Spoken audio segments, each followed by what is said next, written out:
My husband had forbidden me from entering his mansion. The words seared into my memory during the last 5 years of our marriage echoed in the oppressive silence of the car. This house is my refuge. Elena, I need a space that is just mine. You have the apartment. This is different. Different. A word as vast and empty as the distance that had grown between us. The modern-style mansion, with its cold lines and impersonal picture windows, stood at the end of the private drive like a mausoleum of everything our love had failed to be. It was never our home. It was always his mansion. But Adrian was dead. A massive heart attack, according to the hospital's terse communiqué. Quick, painless. They assured me, a death as clean and orderly as the life he pretended to lead. And now, I, Elena, the widow denied entry in life, sat facing the electric gate, the engine of my modest sedan off, a metallic coldness in my hands that wasn't just from the winter air. On the passenger seat rested two objects that felt like the weight of the world, a simple bronze key and a thick, velvety black envelope. The lawyer, a man with an impassive face and an impeccable suit, had handed them to me just an hour earlier in his office, after the funeral. The room had smelled of polished wood and expensive silence. "It is yours now," he had said, sliding the items across the polished mahogany surface. His voice was flat, devoid of the slightest emotion. "The will is clear, the property and all its assets pass to you." It was what Adrian wanted. What Adrian wanted. Was it, really? Was that what he wanted? To leave me this empty shell of luxury while he took all the secrets that had killed our marriage to the grave. I took the key and the envelope. The envelope was heavy, too heavy to contain only papers. It held the last breath of a farce. I intended to sell it without looking back. I had decided it even before leaving the lawyer's office. Liquidate that place, that symbol of our failure, and use the money to start over, far from the memories and the pitying looks. But something, an obstinate, stabbing force in my chest, had compelled me to drive here. It wasn't nostalgia. It wasn't love. It was the desperate need to understand, to find an answer, even a painful one, to the question that had tormented me every night I spent alone in the apartment we shared. Why? Why the growing coldness? Why the increasingly long absences? Why the prohibition against setting foot in his sanctuary? Perhaps within its walls I would find the key. A forgotten photograph, a letter, anything that would tell me it hadn't all been a mistake, that once, at some point, there had been something real. I took a deep breath, a sigh that fogged the windshield. The air inside the car smelled of my perfume, one Adrian said he hated a month before he died. I wore it on purpose now, a small act of post-mortem rebellion. I got out of the car, my legs shaky. The gravel crunched under my black boots, an absurdly loud sound in the sepulchral silence of the gated community. Each step towards the solid oak front door was a battle against 5 years of conditioning. "Do not go in, Elena. This is not your place." The key trembled in my hand. I inserted it into the lock with a nervous clumsiness. The cylinder turned with a soft click, too easy, as if the door had been waiting. I pushed. The hinge gave without a single creak, well-oiled, and I was flooded by a wave of stale, perfumed air. It smelled of expensive cleaner, of emptiness, and something else, of Adrian's cologne. That woody, spicy fragrance I once associated with security, and that now made me nauseous. When I crossed the threshold, my blood ran cold. It wasn't because of what I saw immediately, but because of what I didn't see. The entrance was huge, white marble floors and a curved staircase ascending into the gloom of the upper floor. Everything was immaculate, ordered to an obsessive degree. Not a single painting was crooked, not a piece of furniture out of place. It looked like a magazine photo shoot, not a place where someone had lived, but it was a cold perfection, devoid of soul. There was no trace of him, of his true self, beyond the ghostly scent of his cologne. I walked slowly, my steps echoing in the void. The living room was the same white leather sofas arranged with geometric precision, a glass coffee table free of any speck of dust. The kitchen, a display of stainless steel and state-of-the-art appliances, seemed never to have been used. I went up the stairs feeling the thick carpet absorb the sound of my footsteps. The master bedroom was the pinnacle of impersonality. The enormous bed was made with military precision, In the closet, his suits hung in perfect rows like soldiers in formation. Nothing was out of place. Too perfect. Too clean. And then my eyes fell on the desk in the corner. It was a modern piece of metal and glass, as impersonal as everything else. But on its surface, too smooth and empty, there was a small disorder, a pile of envelopes and papers stacked somewhat negligently, as if they had been left there in a hurry. A mistake in the perfection, a thread to pull. I approached, my heart beginning to beat with an irregular, heavy rhythm. The first thing I distinguished was the letterhead of a luxury travel agency. My trembling hand picked up the first paper. It was a receipt, detailed, cold, impersonal, a Mediterranean cruise, the serenity of the seas, dated for next week, the reservation for 2 people. My vision, blurred by a reddish haze, dropped to the passengers' names, and there, the world stopped. The air thickened until it was unbreathable. I read the names once, twice, 3 times, as if the letters could rearrange themselves into something other than the confirmation of my nightmare. Passenger 1, Adrian Valdez. Passenger 2, Cassandra Bloom. The blood didn't just run cold, it turned to acid in my veins. A high-pitched whine filled my ears, drowning out the sound of my own breathing, which had become ragged, a gasp of a wounded animal. Cassandra Bloom. The name was vaguely familiar, a blur in the periphery of our social life, a smile too bright at some company dinner from which Adrian always returned distant. It wasn't a heart attack. There had been no quick, merciful death. There had been an escape, a premeditated, cruel, calculated escape. He had faked his death to get away from me, to go on a honeymoon with that woman. The anger was a tsunami that razed everything in its path. A rage so pure and devastating that I doubled over the desk, gripping the glass edge so hard my knuckles turned white. I screamed, a guttural, torn sound that crashed against the cold walls of the room and returned to me as a mockery. Tears of fury and humiliation burned in my eyes, but I refused to let them fall. Not on his impeccable suits. Not in this house that was the stage for his betrayal. I yanked open the top drawer of the desk, searching for more, hungry for more pain, more proof to confirm the monstrosity of the man I had called my husband. And I found it. More receipts. Internal boarding passes for a flight to Naples, from where the cruise would depart.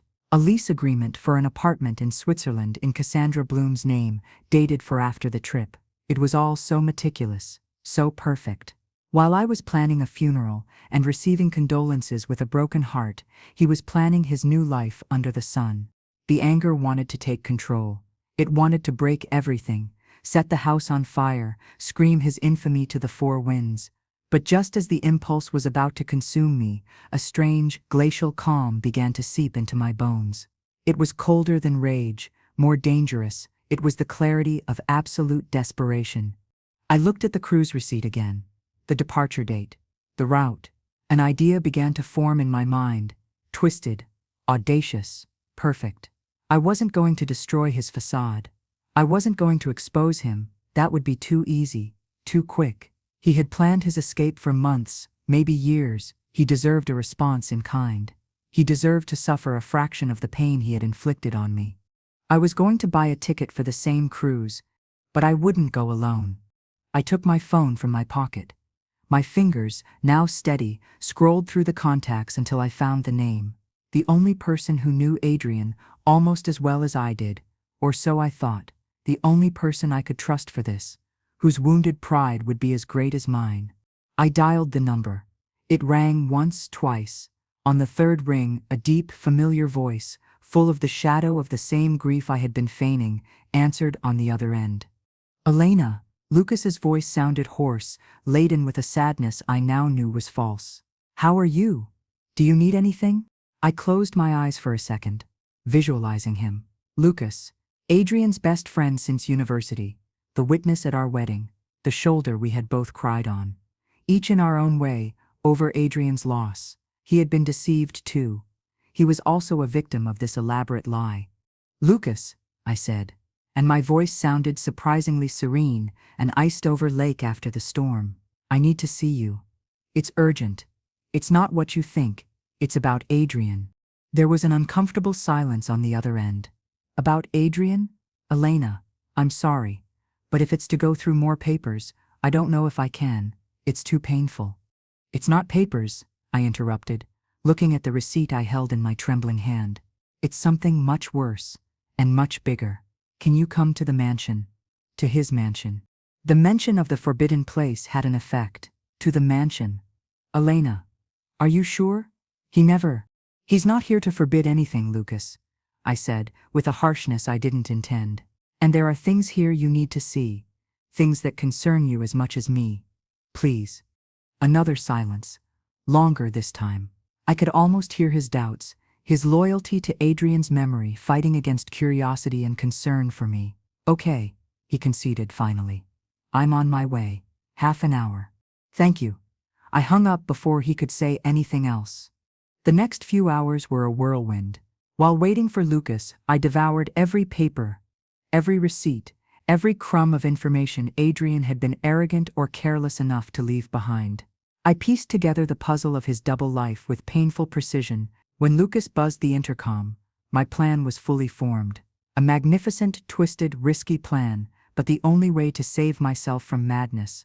When I opened the front door, Lucas's expression mirrored what I must have felt upon entering: awe, discomfort, and a deep sadness. He looked haggard, in the same black suit from the funeral, his tie undone.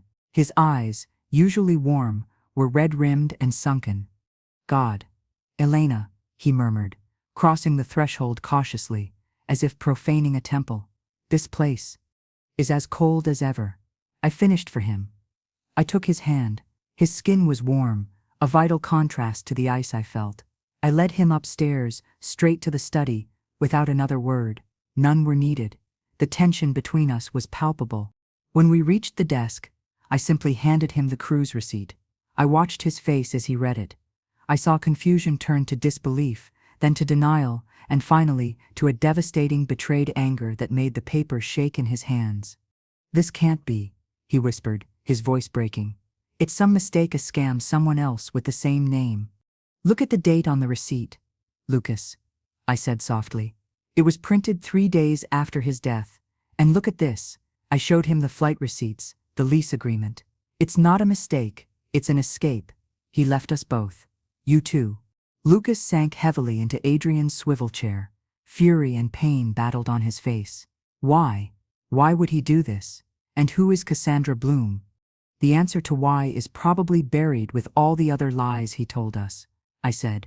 Moving closer to him, I knelt before his chair, putting myself at his eye level, seeking his gaze. But the important question isn't why. The question is, what are we going to do about it? He looked at me, bewildered. What can we do? Go to the police, expose him, make him pay for this. And then what? I asked, my voice a thread of poisoned silk. A scandal in the papers? Him arrested in some exotic port, becoming a victim of circumstances? Us, the poor, gullible friends who couldn't see the truth? No, Lucas, that's too lenient. He didn't plan a common crime, he planned the annihilation of our reality. He deserves a consequence to match. Lucas looked at me, and for the first time I saw a flicker of something other than pain in his eyes. It was curiosity. It was the desire for justice, or for vengeance. What are you proposing, Elena? I took a breath. The Serenity of the Seas sails from Naples in 6 days. It has stops in Santorini, Mykonos, and Dubrovnik. It's a ship full of honeymooners, lovers, happy people. I paused, letting the words sink in. I am going to be on that ship, Lucas, and I want you to come with me. He blinked, not comprehending. Go with you? What for? To confront him, to make a scene. No, I said.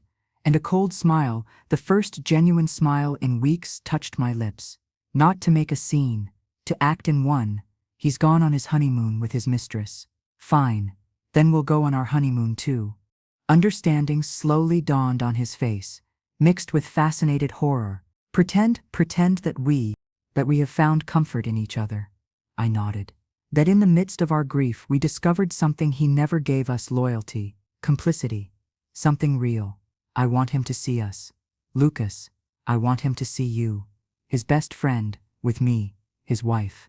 I want him to see us laughing, touching, looking at each other, as if we were the only real thing in the world. I want that image burned into his retina. I want him to wonder, every second of his precious honeymoon, if his lie was worth it. The silence that followed was thick, laden with the weight of the proposition. Lucas ran a hand over his face. That's diabolical, Elena. It's justice, I corrected, my voice regaining an emotional tremor. It's my salvation. I can't stay here breaking into 1,000 pieces while he toasts to his new life. I need to do this, but I can't do it alone. My hand found his on the arm of the chair.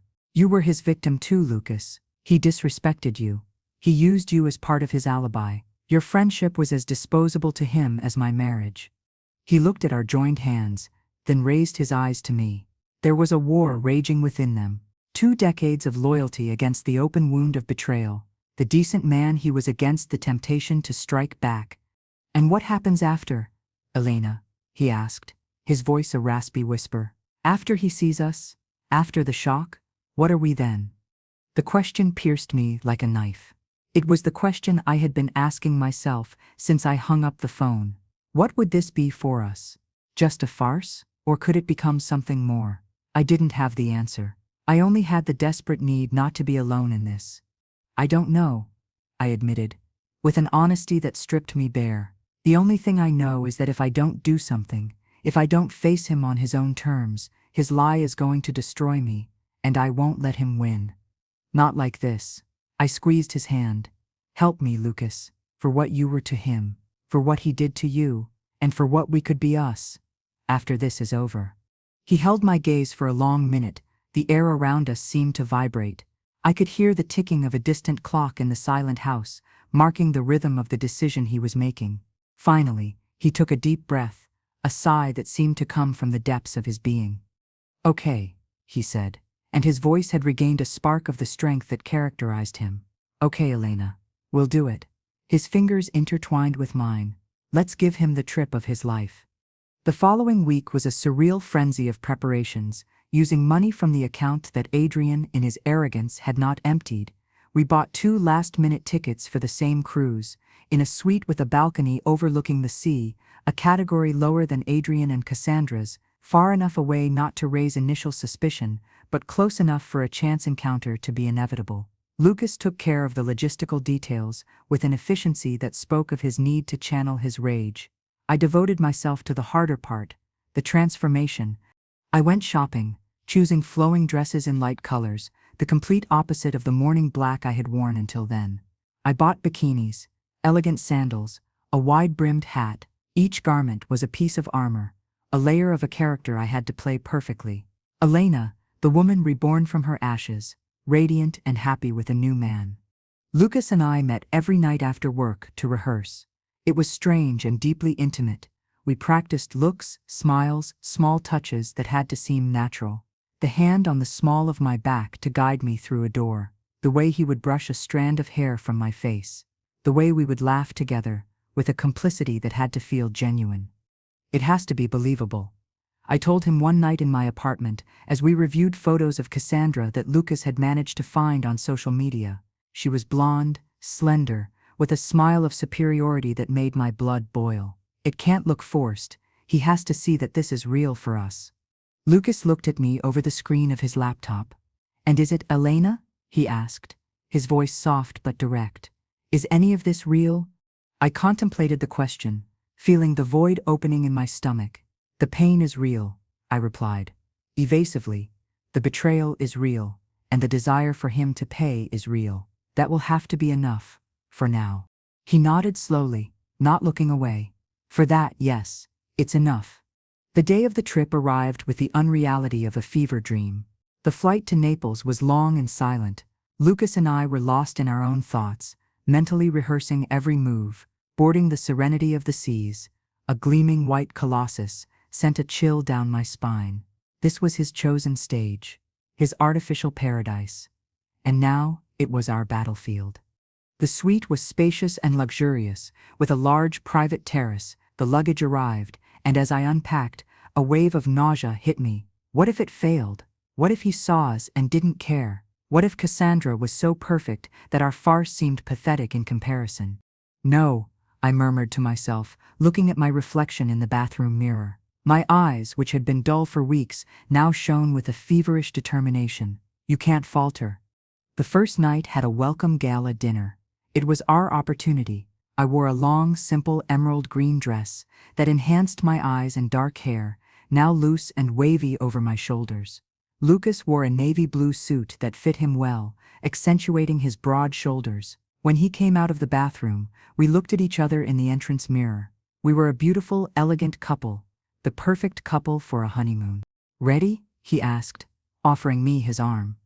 I took his arm, feeling the firmness of the muscle under the fabric. My heart was beating so hard I feared it could be heard through the dress. "Ready?" The main dining room was a spectacle of low lights, sparkling crystal, and the soft murmur of hundreds of voices. We walked among the tables, smiling slightly, searching, and then I saw them. They were at a table near the window, with views of the dark Mediterranean Sea. Adrian. He was more tanned than I remembered, or perhaps it was a fake tan. He wore a white suit that gave him an air of arrogant prosperity, and beside him, Cassandra, younger than she looked in the photos, with a shrill laugh that cut through the air like a knife. He held her hand on the tablecloth, his fingers intertwined with hers. The sight was a punch to the gut. All the air escaped my lungs. For a moment, all I could do was stand there, paralyzed, clutching Lucas's arm like a lifeline. "Elena," Lucas whispered, his voice a grounding wire. "Breathe. They're looking at us." My eyes, against my will, met Adrian's. The world narrowed to that instant. I saw his smug smile freeze on his lips. How his eyes, those eyes that had once looked at me with love and then with indifference, widened in disbelief. The wine glass he held tilted, spilling a crimson trickle onto the immaculate white tablecloth. His face paled, losing all traces of his fake tan. It was a mask of pure, absolute, indescribable shock. It wasn't just surprise, it was the collapse of a reality he had so carefully built. It was the recognition that his perfect game had not only been discovered, but surpassed. Cassandra, noticing his reaction, followed his gaze. Her perfectly plucked eyebrows arched in an expression of confusion and then displeasure upon seeing us. Lucas, perfect in his role, squeezed my hand resting on his arm and whispered something in my ear, causing a timid, perfectly rehearsed smile to appear on my lips. Then he looked away from Adrian, as if he were a bothersome stranger, and gently guided me to our table, which by design and luck was only 4 away from theirs. We sat down. Lucas ordered a bottle of champagne. "To celebrate," he said, loudly enough for Adrian to hear. His voice was warm, possessive. I didn't dare look directly at their table again, but I could feel the weight of his gaze burning into the back of my neck like a branding iron. Every laugh I shared with Lucas, every complicit look, every time he touched my hand on the table, was a poison-tipped dart aimed directly at the heart of Adrian's lie. The dinner passed in a bubble of exquisite tension, while Lucas and I talked about nothing and everything, pretending a normality that was miles away from our inner selves. I could feel the negative energy radiating from Adrian's table. He barely spoke. Cassandra seemed increasingly irritated, shooting him furious looks that he completely ignored. At one point, I got up to go to the restroom. It was a calculated move. I knew he would follow me. He couldn't help it. As I left the dining room and headed towards the restrooms, I felt his footsteps behind me, quick, determined. I stopped in a quieter corner of the hallway, near a window showing the ship's silver wake under the moon. "Elena." His voice, that voice that had whispered, "I love you, and then I need space." It sounded harsh, laden with a mixture of anger and something that seemed like fear. I turned slowly, facing him. There he was. My husband, the dead man. Up close, I could see the fine lines of tension around his eyes, the pallor under the tan. "Adrian," I said, and my voice sounded calm, almost indifferent. "What a surprise." He blinked, as if he couldn't process my calm. "What the hell are you doing here?" he sputtered, lowering his voice. "And with Lucas?" A cold smile touched my lips. "The one we had rehearsed." "What does it look like I'm doing, Adrian?" "I'm on my honeymoon." I paused, letting the words sink in. It's what people do when they find happiness, right? After such a devastating loss. His face contorted. "This is insane. Do you know what you've done? Have you lost your mind?" I lost it when the lawyer gave me the key to your mansion, I replied, holding his gaze. And when I found the receipts for your trip with Cassandra, right? Then I found it again. Completely. He looked back, making sure no one was listening. You have to leave, right now. This is not a game, Elena. Oh, I know. I nodded. It's not a game. It's a revelation. I took a step towards him, close enough for him to see my eyes, to see the absolute coldness where there had once been love. You are going to spend every day of this cruise, Adrian, watching us. You are going to see how Lucas treats me like you never did. You are going to see me laugh for real. You are going to see the woman you discarded as worthless flourish with the man you considered your best friend. And you are going to wonder, every damn second, if your precious freedom is worth carrying the weight of knowing that your lie led us to this. Adrian's breathing became ragged. I could see panic dawning in his eyes. It was more than I had hoped for. It was better. You're a witch, he spat, but his voice lacked force. It was the sound of a man whose house of cards was collapsing. No, I retorted, straightening up. I'm the consequence, Adrian. The consequence of your actions. Enjoy your honeymoon. I turned and started walking back towards the dining room, feeling his gaze nailed to my back. Each step was a victory. As I reached the door, I turned one last time. He was still there, motionless, like a ghost in the semi-dark hallway. Oh, and Adrian, I added, with poisonous sweetness. Lucas sends his regards. The expression of absolute desolation on his face was the confirmation that my plan was working. I returned to my table, where Lucas was waiting with a glass of champagne. His look was a silent question. Are you okay? He murmured, taking my hand. His touch was warm, comforting, real.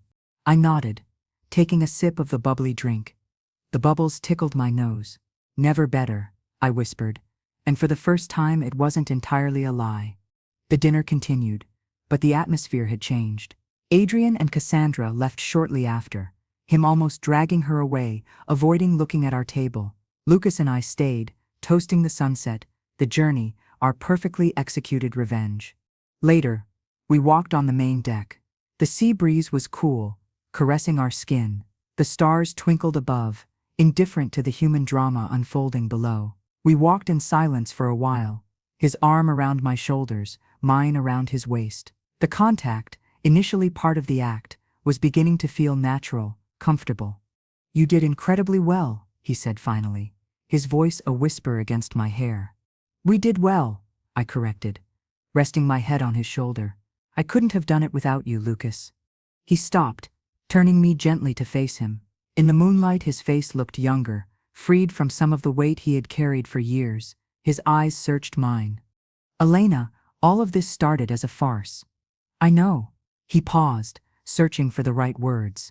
But when I saw you there, with him, when I saw you so strong, so commanding, not all of it is an act for me. My heart skipped a beat. His words resonated in the void that Adrian's betrayal had left inside me. Was it possible? Could something real sprout from this poisoned ground? Lucas, I began, but he interrupted. You don't need to say anything now, he said, stroking my cheek with the back of his fingers. A gesture so tender it almost broke me. I just wanted you to know, whatever happens with Adrian, this us doesn't have to end when the ship docks. We looked at each other under the starlight, two lost souls who had found an unexpected refuge in each other. The plan had worked beyond my expectations. We had hit Adrian at his most vulnerable. But now a new, bigger and more terrifying question loomed over us. What were we, beyond revenge? Before I could answer, a sound made us turn our heads. It was a laugh, the familiar, shrill laugh of Cassandra. It came from the covered pool area, a few meters away, but she wasn't alone. She was talking to someone, and her tone wasn't that of a woman angry at her new lover's behavior. It was playful, flirtatious. And the voice that answered her, deep and familiar, was not Adrian's. Lucas and I looked at each other, the same disbelief reflected in our eyes. Silently, we took a few steps closer, staying in the shadow of a partition. There, by the railing of the empty pool, was Cassandra, and facing her, with a glass in his hand and a smile that held no grief, was the last person I expected to see on this ship, at that moment, with her. It was the lawyer. The The same impassive man who had handed me the key and the black envelope in his office, the man who had certified Adrian's death. The revelation was so brutal, so unexpected, it left me breathless. This wasn't just an escape. It was a conspiracy much deeper and darker than I had ever imagined. My plan, my magnificent revenge, suddenly seemed like a mere scratch on the surface of a monstrous lie. And in that instant, under the cold light of the stars, I knew the game had only just begun. The laughter of Cassandra floated in the warm night air, a bubbling artificial sound that tangled with the soft murmur of the sea against the hull. But it was no longer that shrill noise that had drilled my eardrums in the dining room. Now it was different. Intimate, confidential, laden with a familiarity that didn't fit the narrative of a newly begun honeymoon. And the voice that accompanied it. That grave, imperturbable voice that had uttered the words, "It is yours now," with the coldness of a notary reading a death certificate. The lawyer, Sebastian Rojas. His name came to my mind in a flash, seared alongside the memory of his long, pale fingers sliding the black envelope towards me. Lucas squeezed my arm tightly, a pressure that was both a warning and a search for support. We melted further into the shadows of the partition, our previous moment of intimacy completely evaporated, replaced by a glacial alertness. "Is that?" whispered Lucas, his warm breath grazing my ear. "Yes," I managed to articulate, my throat dry as plaster. "It's him." From our hiding place, we watched them. It wasn't the scene of two conspirators. There were no furtive whispers or nervous glances. They were relaxed. Sebastian Rojas, without his suit jacket, with the sleeves of his impeccable white shirt rolled up to his elbows, held his glass of cognac with a contemplative air. Cassandra leaned against the railing, looking at him with a smile that wasn't one of infatuation, but of complicity, of triumph. "Didn't expect to see you until Geneva," Cassandra was saying, toying with the champagne flute she held. "What excuse did you use?" Sebastian shrugged, a minimal gesture that in him seemed a grand statement. "On-site asset review. Adrian bought it all. Even the need for a lawyer on his honeymoon." His tone was ironic, almost disdainful. "He's in the suite, I assume. How did he take the reunion?" Cassandra let out a dry little laugh. "Like a child whose favorite toy has been broken. He's a bundle of nerves. He keeps repeating it's insane. That Elena is crazy." She imitated Adrian's voice with a cruelty that made me shudder. "Truthfully, Sebastian, he's boring me. So much drama." "The drama was inevitable," he replied, taking a sip of his cognac. "Underestimating Elena was his fatal mistake." I told him. "Burn it all," I advised. "Leave no trace." But no. He needed his little theater, his clean farewell. His ego would never allow him to simply disappear. Each word was a hammer blow to my skull. Underestimating Elena. Fatal mistake. Burn it all. He wasn't just a logistical accomplice. He was the architect, the counselor. While he was offering me his condolences with that stone face, he already knew. He knew everything. Lucas took a deep breath, and I felt his body tense like a bow ready to fire. I grabbed his arm harder, digging my nails in. "No," I murmured, almost voiceless. "Wait. I can't listen to this anymore," he growled, his jaw clenched. "We have to listen," I insisted, pleading. "Lucas, please, this is bigger than we thought." Cassandra laughed again, a laugh that sounded like breaking glass. "Well, his ego got us this. At least," she said, spreading her arms to encompass the ship, the sea, the moon, and the money. "Don't forget the money. Is everything secure?" Sebastian nodded slowly. "The transfers to the Cayman accounts are complete. The apartment in Geneva is in your name. The shell company that bought the ship, well, that's harder to trace. Adrian handled that personally. An expensive whim, but effective." The ship. A buzzing filled my ears. Were they saying that Adrian owned this ship, or part of it? Was all of this luxury cruise, part of his escape plan? "And her?" asked Cassandra, and her voice lost some of its frivolity. "The intrepid widow and the jilted friend? What do we do with them?" Sebastian swirled the glass in his fingers, watching the amber liquid in the moonlight. "For now, nothing. Observe. Adrian wanted to play cat and mouse. Now he's the mouse in his own cage. It's a poetic punishment." He paused, and his gaze, cold and calculating, settled on the darkness where we were hiding, as if he could feel our presence. But don't underestimate Elena a second time. She is not here by chance. She has a plan. And I'm curious what it is. At that moment, a group of drunk, noisy passengers burst onto the pool deck, laughing loudly. Cassandra and Sebastian instantly separated, their expressions returning to those of two strangers who happened to be in the same place. He gave her a slight nod and walked away with a firm step, disappearing into the ship's gloom. She stayed a moment longer, pretending to admire the ship's wake, before turning and walking in the opposite direction, with an exaggerated sway of her hips. Lucas and I remained motionless for what seemed like an eternity, pressed against the partition, breathing the salt air that now smelled of conspiracy and danger. "My God," Lucas finally gasped, pulling away from me and running both hands over his face. This is a nightmare. Rojas was in on it all. He planned it with them." "Worse," I said, and my voice sounded strange, as if it belonged to someone else.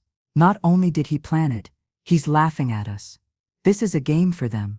The rage I felt in the mansion paled in comparison to the cold, absolute certainty now taking hold of me. I hadn't just been betrayed, I had been underestimated, turned into a pawn in a game whose rules I didn't even know.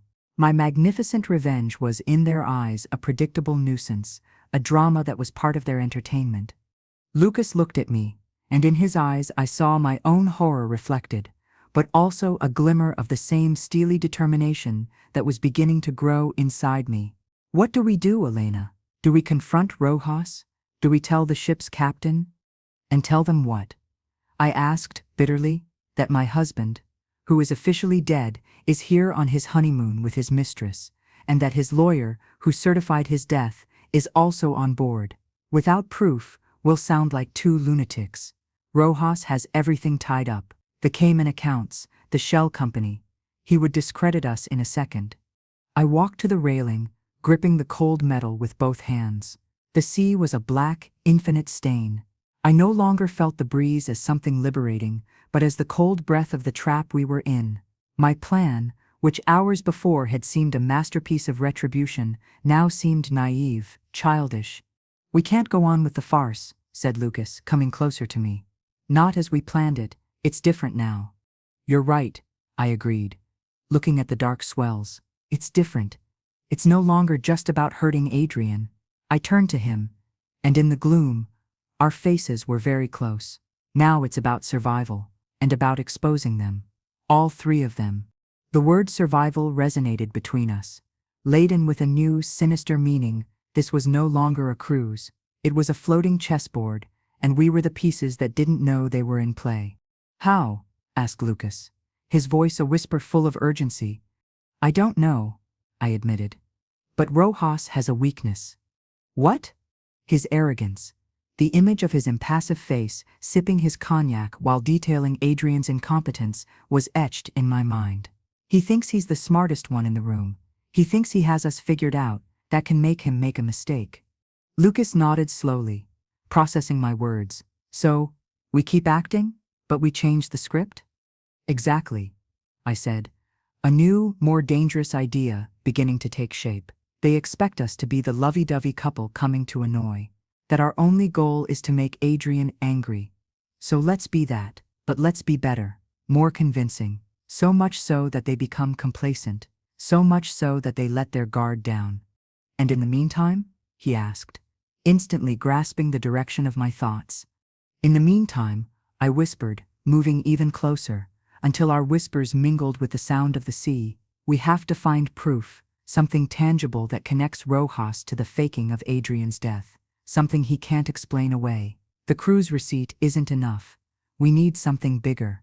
"The ship's system," murmured Lucas, his eyes shining with a glint of understanding. "Communications, boarding records, financial transactions.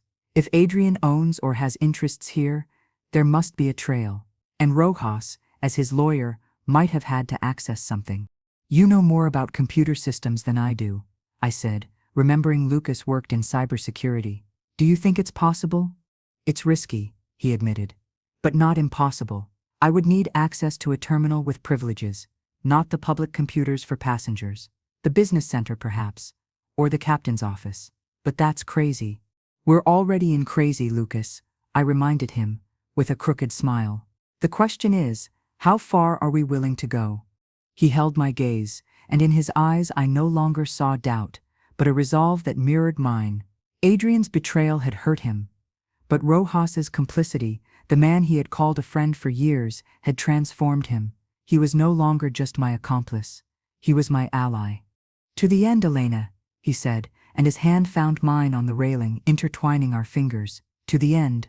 We returned to our suite in silence, the tension of our new and dangerous objective replacing the intimate complicity from before.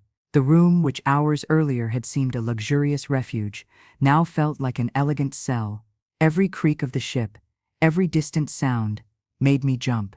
Tomorrow, I said, as I took off my earrings in front of the bathroom mirror. Santorini. It will be an exhausting day of excursions. Lots of people, lots of movement. It's an opportunity. For what? Asked Lucas, unbuttoning his shirt. Our proximity, which before had been charged with a romantic tension, was now tinged with the urgency of conspiracy. To observe, I replied. To see how they move. Adrian will be hysterical. Cassandra, bored and defiant, and Rojas will be watching everything. We have to find his weak spot, something that takes him out of his comfort zone.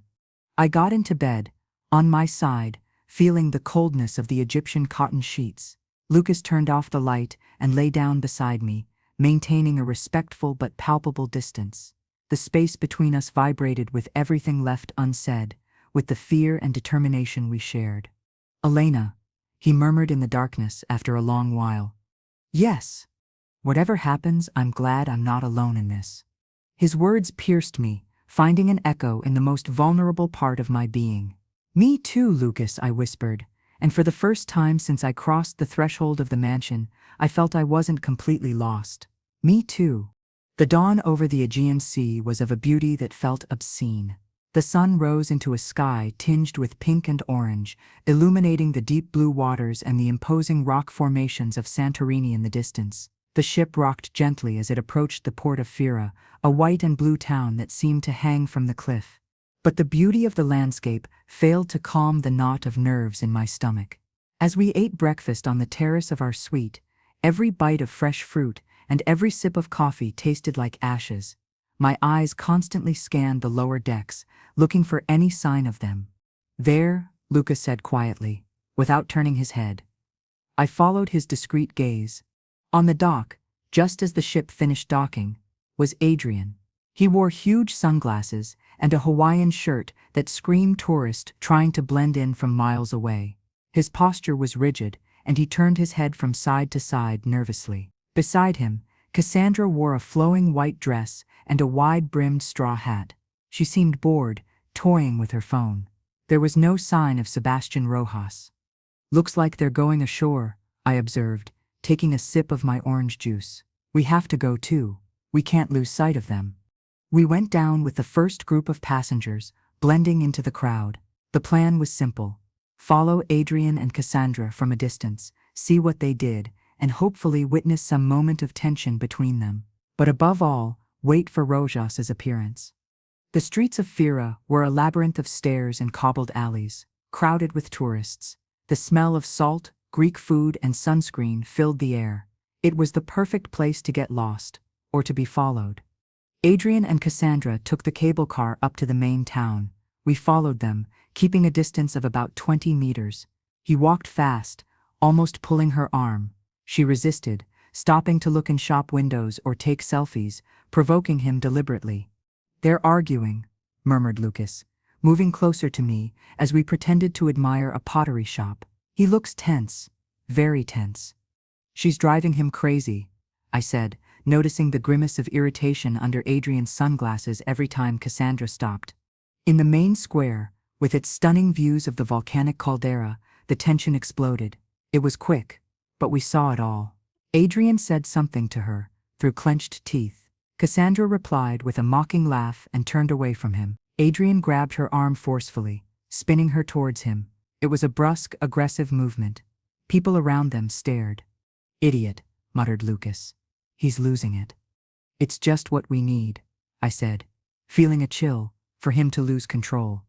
At that precise moment, as if summoned by the argument, Sebastian Rojas appeared from a side street. He wasn't wearing a suit, but beige linen trousers and a light blue polo shirt. He looked like another wealthy tourist, but his face maintained the same professional impassivity. He approached the couple and said something in a low voice. Immediately, Adrian released Cassandra's arm. She rubbed the spot where he had grabbed her, shooting him a look of pure hatred before walking away, heading alone towards a cafe. Rojas and Adrian stood talking. Rojas spoke calmly, his gestures contained. Adrian gesticulated, agitated. From our position, we couldn't hear what they were saying, but the body language was eloquent. Rojas was imposing order. He was the adult in the room, calming the tantrum-throwing child. "Look," I whispered, pointing discreetly. While Rojas was talking to Adrian, his gaze wasn't fixed on him. It scanned the crowd, scanning faces with a terrifying calm. His eyes, behind thin-rimmed sunglasses, passed over us once, twice. The third time, they stopped. It wasn't an abrupt recognition. It was a minuscule pause, almost imperceptible. His lips, which were moving as he spoke to Adrian, froze for a fraction of a second. Then he continued as if nothing had happened, looking away. But I knew with a visceral certainty that he had seen us. And not only that, he had been looking for us. "He's seen us," I said, grabbing Lucas's arm. "I know," he replied, his voice tense. "What do we do?" "Do not run," I said, remembering my own words about his arrogance. "Let's play our part. Confuse him." I took Lucas's hand and, with a wide, feigned smile, pulled him towards me. "Honey, look at these incredible views," I said loudly enough to be heard several meters away. "We have to take a picture." Lucas, catching on instantly, put his arm around me and posed with me, laughing. "Of course, my love. It's the trip of our lives." We acted out our little comedy with all the enthusiasm we could muster. When I dared to glance sideways to where Rojas and Adrian were, I saw that Rojas was watching us directly. There was no more disguise. His face was an inexpressive mask, but I noticed a slight tilt of his head, as if he were studying two particularly interesting insects. Adrian, following his gaze, visibly paled and turned away, walking quickly towards where Cassandra had gone. Rojas didn't follow him. He stood there, motionless, watching us for what seemed an eternity. Then, he did something unexpected. He raised his glass of Greek coffee, which he held in his hand, in a gesture that could be interpreted as a casual greeting or a subtle mockery. A silent toast. Lucas, without losing his enamored smile, nodded back at him, a friendly, nonchalant movement. It was then that Rojas smiled. It wasn't a wide or cheerful smile. It was a small, cold stretching of the lips that didn't reach his eyes, a gesture of pure and absolute disdain. Then he turned on his heel and was lost in the crowd as quietly as he had appeared. The smile froze on my face. Lucas's arm around my shoulders tensed. "What the hell was that?" he murmured, lowering his voice. "A message," I replied, feeling the cold spread from the center of my chest. "He's telling us he knows we're watching him, and he doesn't care." The arrogance I had identified as his weakness now seemed a formidable weapon. He didn't care that we knew. He seemed, in fact, to enjoy it. The rest of the day in Santorini passed under that shadow. Our performance as a happy couple lost some of its conviction, replaced by a nervous vigilance. Every reflection in a shop window, every passing shadow, made me turn my head, expecting to find the imperturbable figure of Sebastian Rojas watching us. We returned to the ship at sunset, exhausted physically and mentally. The feigned joy was an unbearable weight. As we walked up the gangway, I leaned on Lucas, not as an act, but out of pure need. "I can't do this," I whispered, my forehead resting on his shoulder. "Not like this, he's laughing at us." "We have to change strategy," he accepted, his voice grave and tired. "Playing along isn't working, it's only entertaining them." As we entered our suite, the room smelled of cleaning and fresh flowers. On the bed, resting on the silk bedspread, was a white envelope, simple, elegant, without a sender. Lucas and I looked at each other. A horrible premonition seized me. With trembling fingers, I opened it. Inside there was no note, just a single photograph. It was a picture taken from a distance, with a telephoto lens. It showed Lucas and me, standing at the deck railing the night before, right after our conversation. He had his arm around my shoulders. I had my head resting on his. In the moonlight, we looked genuine. Close. The image was perfectly framed, with the sea and stars in the background. It was a beautiful, intimate picture. And on the back, written in a neat, precise handwriting with dark blue ink, was a single phrase: "Such a photogenic couple deserves a memento of their happy honeymoon. Enjoy the voyage." The photograph slipped from my fingers and floated to the floor. Lucas picked it up and looked at it, his face turning pale. It wasn't a warning. It was worse. It was a reminder that our every move was being watched, documented, that we were trapped in a gilded cage, and that our jailer not only watched us, but took pleasure in reminding us of our powerlessness. I looked at Lucas, and in his eyes I saw the same frozen terror I felt. Our plan, our revenge, our fragile alliance, it all seemed ridiculously small compared to the silent, omniscient power of Sebastian Rojas. The ship sailed away from Santorini, leaving the white and blue island behind, but the beauty had faded, replaced by the cold certainty that we were in the eye of the hurricane and that the storm approaching was much bigger than we had ever imagined. Mykonos greeted us with a blinding sun and a blue so intense it hurt to look at. The little white sugar cube houses, the windmills silhouetted against the sky, the labyrinthine alleyways, everything seemed taken from an idyllic postcard. But for Lucas and me, the beauty was just an oppressive backdrop. Every smiling tourist could be a spy for Rojas. Every shadowy alley, a trap. Rojas's warning on the deck had changed the rules of the game. It was no longer an intimate revenge against Adrian. It was a game of chess for life or death, against an opponent who played with pieces we couldn't even see. "Let's not separate," murmured Lucas, taking my hand with a strength that betrayed his tension as we walked down the gangway. "Whatever we do it together." I nodded. His hand in mine was the only anchor point in a crumbling world. Our plan was vague, dangerous. Follow Adrian. Discover his occupation. Hope he made a mistake. We didn't have to wait long. Adrian and Cassandra disembarked with the first passengers. He carried a brown leather folder under his arm, a detail out of place for a beach day. He looked nervous, constantly checking his watch. Cassandra, beside him, seemed bored and resentful. They headed towards the water taxi area for the more exclusive beaches, but instead of taking one to Paradise or Super Paradise, Adrian spoke briefly with the driver of a smaller, more discreet motorboat. They boarded and the boat quickly moved away from the coast, not towards the south where the famous beaches were, but north, towards a more rocky and uninhabited area.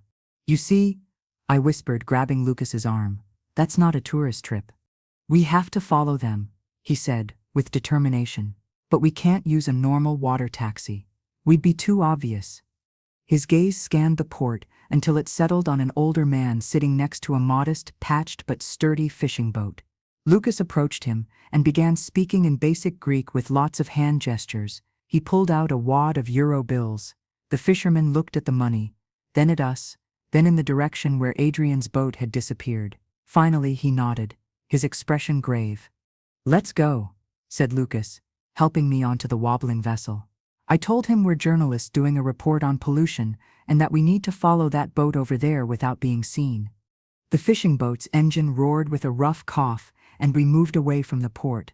The wind whipped my hair, mixing the smell of salt and diesel. The fisherman, a man with a weathered face named Yorgos, steered with surprising skill, keeping his distance and using rock formations as cover. My heart beat in time with the rattling of the engine. Where was Adrian going? What was in that folder? After about 20 minutes of navigating along a steep, empty coastline, Adrian's boat headed for a small hidden cove, almost invisible from the open sea. There, anchored elegantly, was a pristine white yacht, smaller than the cruise ship but infinitely more exclusive. A name was written on its stern, The Silent Partner, a macabre irony. "There," I pointed, my heart in my throat. Yorgos cut the engine and let the boat drift behind a rocky outcrop. With an old pair of binoculars he pulled from under a seat, Lucas focused on the yacht. "They're boarding," he murmured. "Adrian, Cassandra, and there's someone else waiting for them on deck. A man." Asian light suit, I don't recognize him. Rojas? I asked, anxiously. No, it's not Rojas. Lucas adjusted the focus. It looks like a meeting. Adrian is handing him the folder. The other man opens it, looks at some papers. They're talking seriously. As we watched, a tall, familiar figure emerged from the yacht's cabin. Sebastian Rojas. He approached the group, exchanged a few words with the Asian man, and then turned to Adrian. Even from a distance, through the binoculars, you could see the tension in Adrian's shoulders. Rojas spoke to him calmly, but his posture was dominant. He was the one running the meeting. My God, gasped Lucas. It's not just an escape, it's an operation. Rojas isn't just the lawyer, he's the brains. Can you take pictures? I asked. My mind racing a mile a minute. This was more than we had hoped for. This was proof. Lucas took out his phone, and resting it on Yorgos's shoulder to stabilize it, began taking photos and videos at maximum zoom. The quality wouldn't be perfect, but the faces, the folder, the name of the yacht were clearly distinguishable. Suddenly, Cassandra, who had been aside, smoking impatiently, pointed in our direction, her gaze fixed on our rocky hiding place. She shouted something. Everyone on the yacht turned their heads. Shit, they've seen us, Lucas yelled. Yorgos didn't need a translation. He turned the key and the engine coughed, but didn't start. The Asian man pulled out what looked like a satellite phone. Yorgos remained impassive, watching us like a scientist observing an experiment that has slightly deviated. Our boat's engine finally roared to life. Yorgos turned the helm sharply, and we fled at full speed, bouncing over the waves. I looked back. The yacht wasn't following us, but a speedboat which we hadn't seen before emerged from behind the silent partner and launched itself in pursuit. It was faster, much faster than ours. Hold on tight, Yorgos shouted in Greek, and we headed for the coast, zigzagging between rocks. The speedboat gained ground. I could see two men with sunglasses on board, their faces masks of professional determination. Lucas, the photos. I shouted over the roar of the engine and the wind. Send them to someone. To your partner in Madrid, to your brother, to anyone. Lucas, his fingers trembling, opened his email app. The connection was weak, intermittent. The speedboat was only a few meters away, cutting us off. One of the men stood up, waving an arm for us to stop. There's no signal, Lucas shouted, desperate. In that moment of panic, I remembered something. The black envelope, the one Rojas had given me in his office. Inside, among the inheritance documents, was a business card. Sebastian Rojas, lawyer, and a personal cell phone number. I took out my phone. The connection was flickering, but there was one bar, a single one. It was insane. It was our only chance. What are you doing? Lucas yelled. Instead of answering, I dialed Reyes's number. It rang once, twice. Meanwhile, our boat was being cornered against the coast by the pursuing vessel. Yorgos was shouting insults in Greek. On the third ring, a serene, familiar voice answered on the other end. Elena? Said Rojas. He sounded almost amused, calling to surrender. It's a bit late for that. Listen to me, Rojas, I said, with a voice I didn't recognize as my own, cold and laden with a glacial fury. I have photos. Photos of you, Adrian, and your friend on the yacht. The silent partner. Photos that connect Adrian, officially dead, to a financial operation that I suspect isn't very legal. If I don't respond to a message from Lucas every hour, those photos will be sent automatically to a dozen investigative journalists and Interpol. I made up the protocol on the spot, praying it sounded believable. There was a silence on the other end of the line, a silence so deep that only the roar of the engines and my own hammering heart could be heard. I could almost hear his mental gears turning, recalculating. You're lying, he said finally, but his voice had lost a shred of its confidence. You don't have that capability. Don't I? I retorted. Lucas was top of his class in cybersecurity. Do you think we relied on luck alone? We've been playing you, Rojas, just like you played us. The speedboat pulled alongside us, and the man standing gestured for us to stop. I showed him the phone, pointing out that I was on a call. Call off your hounds, now. or your carefully constructed empire of lies comes crashing down in a matter of hours. Another silence. Then a sharp, inaudible order from Rojas.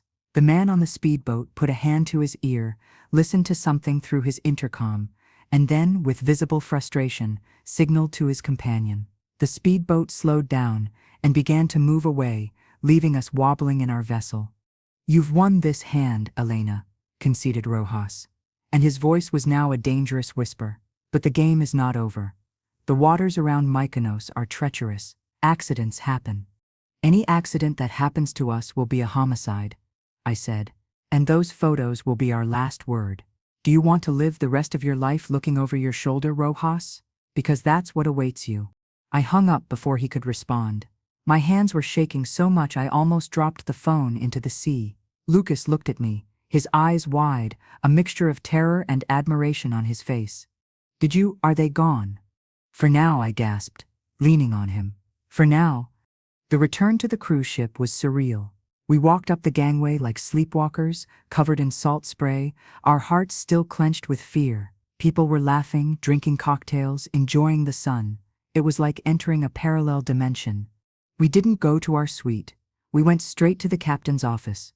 We demanded to speak to him, showed him the blurry but identifiable photos on Lucas's phone. We told an edited story that we had discovered a passenger, presumed dead, was involved in suspicious activities and that we had been pursued. The captain, a serious middle-aged man, listened with skepticism at first, but when we mentioned Sebastian Rojas's name and possible involvement in international financial crimes, his expression changed. The security of a luxury ship is its most precious asset. He couldn't afford to ignore such an accusation. That night, the atmosphere in the main dining room was electric, but only for us. We sat at our table, pretending normality, but every fiber of our being was on alert. Adrian and Cassandra didn't show up. Neither did Rojas. During dessert, a group of the ship's security officers, discreet but impossible to ignore, approached a table in the corner where, to our surprise, the Asian man we had seen on the yacht was sitting. They escorted him out without disturbing the order. Minutes later, the captain approached our table. "Mrs. Valdez, Mr. Fernandez," he said in a low voice. "I thank you for the information. We have contacted the Greek authorities and Interpol. Mr. Rojas and Mr. Valdez have been invited to remain in their cabins until our next port, where authorities will be waiting for a conversation. It seems there was an international arrest warrant pending for Mr. Valdez's associate for large-scale tax evasion and money laundering. His death was very convenient." The news left us breathless. It was bigger than we had imagined.